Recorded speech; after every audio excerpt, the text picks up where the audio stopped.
हाय दोस्तों, तो आज हम लोग बात करेंगे मेरी हॉर्नेट 125 के बारे में।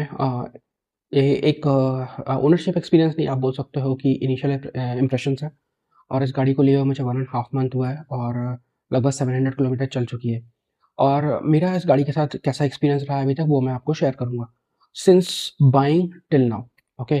तो मैं एक 125 सीसी की गाड़ी देख रहा था अपने लिए, basically for daily commute, office जाना, जिम जाना और आस-पास के छोटे-मोटे कामों के लिए। तो मेरे दिमाग में 3 गाड़ियाँ थी। एक थी टीवीएस की रेडर 125, उसके बाद हीरो की एक्सट्रीम 125 और उसके बाद होंडा की एसपी 125 एंड हॉर्नेट तो कभी पिक्चर में थी ही नहीं। मुझे लगता था कि काफ़ी ओवर प्राइस बाइक है, तो मैंने उसके बारे में नहीं सोचा था।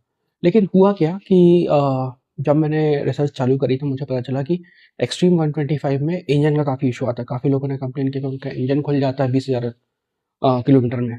और मेरा मानना ये है कि यार 10-20 हज़ार किलोमीटर के बाद तो गाड़ी स्मूथ होनी चाहिए, ना कि इंजन खुलना चाहिए। तो फिर मैंने हीरो को डिस्कार्ड कर दिया अपनी लिस्ट में से। उसके बाद रेडर 125, मैं शोरूम गया, मेरा एक्सपीरियंस अच्छा नहीं रहा। गाड़ी अच्छी थी, मुझे टेस्ट राइड लेने में मज़ा आया। तो लेकिन मेरा शोरूम के साथ एक्सपीरियंस अच्छा नहीं था। और मैं एक्चुअली एक्सचेंज में दे रहा था, मेरे पास जिक्सर 250 एसएफ थी। तो मेरा प्लान था उसको मैं एक्सचेंज में दूँगा और उसके लिए उन्होंने बहुत ही कम प्राइस कोट किया था। फिर मैं होंडा गया, होंडा ने मुझे जिक्सर का अच्छा प्राइस ऑफ़र किया और उसके साथ मुझे एसपी 125 ठीक लगी। मैंने एसपी 125 बुक भी करा ली थी रेड कलर में। लेकिन क्या हुआ कि 1-2 दिन के बाद जब मैंने पेमेंट करी और मैं वापस गया शोरूम, तो ये खड़ी हुई थी हॉर्नेट 125। फर्स्ट टाइम प्राइस देखा मैंने, तो मुझे तो ओवर प्राइस लगी।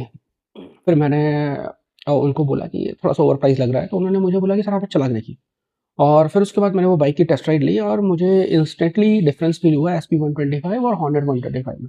और मुझे ये पर्सनल मेरा हंच था कि इट वर्थ इट, जो भी एक्स्ट्रा पैसे ले रहे हैं, इट वर्थ इट। तो मैंने फिर वो गाड़ी ली और उसको बुक किया। मुझे डिलीवरी 2-3 दिन में ही मिल गई थी।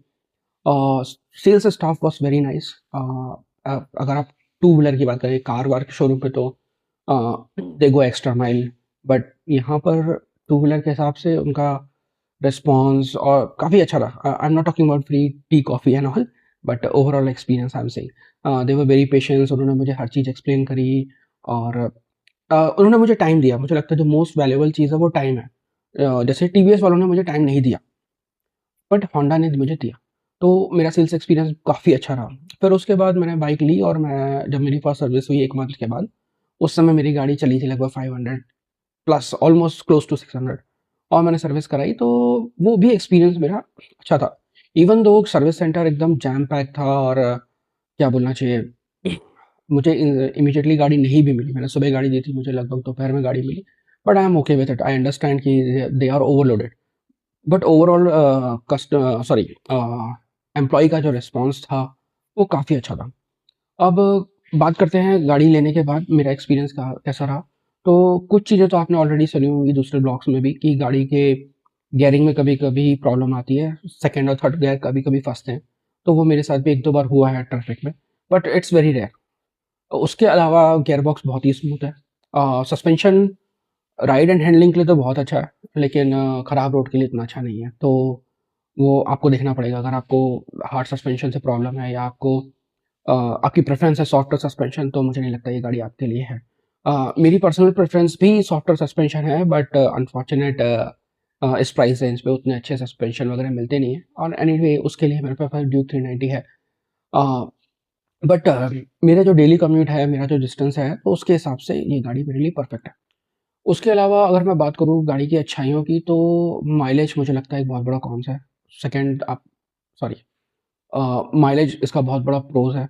उसके अलावा अगर आप बात करोगे, लुक्स बहुत अच्छे हैं, लोग देखते हैं गाड़ी, लोगों को लगता है कि it's a bigger bike even though it's just a 125। उसके अलावा अ, टायर ठीक है, दिखने में ठीक है, बट मुझे लगता है कि अगर मैं फ्यूचर में कभी उसको अपग्रेड करूँगा तो I will go for softer compound. मुझे लगता है कि वेट में उतना अच्छा ग्रिप नहीं देते हैं। अ, अगर अब मैं लॉन्जेटिविटी की बात करूँ, तो Honda is known for their engine, right? So I am expecting कि मैं इस गाड़ी को लगभग अगले 10 साल रखूँगा। इवन दो अगर मैं कोई और गाड़ी लेता भी हूँ, तब भी मेरा प्लान है कि मैं इस गाड़ी को अपने पास रखूँगा। और ये मेरा रहा 1 एंड हाफ मंथ का इनिशियल इम्प्रेशन। मैं एक डिटेल वीडियो बनाऊँगा मे बी आफ्टर 6 मंथ और समथिंग, जब मैं इस गाड़ी को अच्छे से एक्सपीरियंस कर लूँ। और मेरे प्लान है कुछ इस बाइक को लेके नॉट लॉन्ग डिस्टेंस बट या 100-200 किलोमीटर की राइड वगैरह करने के। तो मुझे जस्ट एक्सपीरियंस करना है कि हाउ इट परफॉर्म्स। तो उसके लिए आप लोग लाइक एंड सब्सक्राइब कर लीजिए। जैसे ही मैं कहीं टूर वगैरह करूँगा तो उसके वीडियोस भी मैं इस चैनल पर डालूँगा। और let's share your experience as well. अगर आपके पास ये गाड़ी है या फिर आप ये गाड़ी को लेने का सोच रहे हैं और या फिर आपके पास दूसरी गाड़ी भी है, तो आपको क्या लगता है, कैसे कंपेयर करती है ये आपकी गाड़ी से? तो वो सारी चीज़ें आप मुझे बताइए और प्लीज़ लेट मी नो कि आप मुझे किस तरह की वीडियो बनाना चाहते हो कि मैं बनाऊँ आपके लिए। कोई स्पेशल आपका रिक्वायरमेंट हो तो let me know. I will try to make a video for that. So basically, let's grow as a community and share each other experience. Safe driving. I would say always wear helmet. चलिए बाहर चलते हैं और bike दिखाते हैं आपको और वहीं पे बाइक के बारे में बात करते हैं।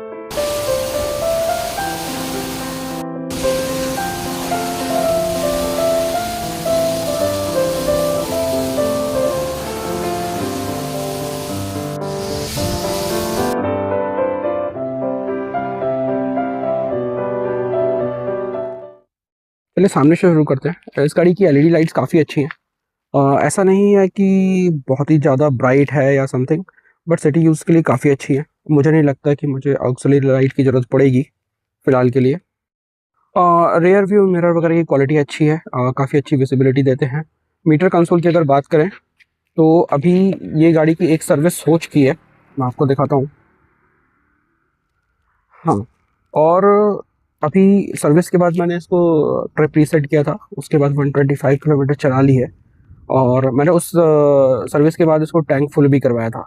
तो अभी आप देख सकते हो कि 125 किलोमीटर चली है, 1.6 लीटर का पेट्रोल लिया है इसने और लगभग 77.4 का माइलेज मुझे अभी ये गाड़ी दे रही है।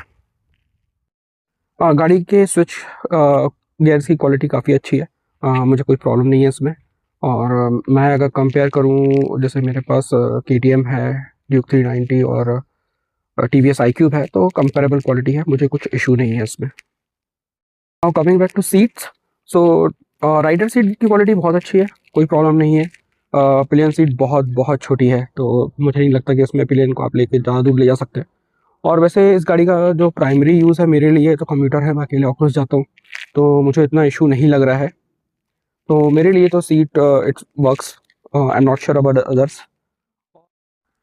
टायर की क्वालिटी ठीक है, वेट में उतना अच्छा ग्रिप नहीं है। ओवरऑल ठीक है कम्यूटर के हिसाब से। एग्जॉस्ट नोट काफ़ी अच्छा है, मैं कभी सुनाऊंगा आपको गाड़ी चला के। और उसके अलावा गाड़ी का overall fit and finish quality मुझे तो काफ़ी अच्छी लगी, मुझे इसमें कोई इशू नहीं है। मैं टायर अपग्रेड कराने का अभी तो फ़िलहाल नहीं सोच रहा हूँ, बट या डेफिनेटली जब मैं ये टायर की लाइफ निकल जाएगी और मैं इनको चेंज करूँगा तो उस समय I might go for mid soft rubber. की क्वालिटी बहुत अच्छी है, but it's on harder side और रेयर सस्पेंशन तो काफ़ी स्टिफ है। तो अगर आपको सॉफ्ट सस्पेंशन बाइक्स पसंद है तो आई एम नॉट श्योर कि आपको अच्छा लगेगा। वैसे पर्सनली मुझे भी सॉफ्टर सस्पेंशन की बाइक्स पसंद हैं, but it works single person के लिए, कम्यूटिंग के लिए और अच्छी रोड पे तो इस गाड़ी में कोई प्रॉब्लम नहीं है। Due to hard suspension it gives really good ride and handling quality, but या बैड रोड में तो बहुत बहुत ज़्यादा झटके लगते हैं because of suspension. So yeah consider this if you are planning to buy this. Gear shift की क्वालिटी भी अच्छी है, कभी कभी 2 और 3 के बीच में गियर फंसता है, मेरे साथ ट्रैफिक में 1-2 बार हुआ है, बट यूजुअली इट्स स्मूथ। मुझे कुछ मेजर इशू नहीं है।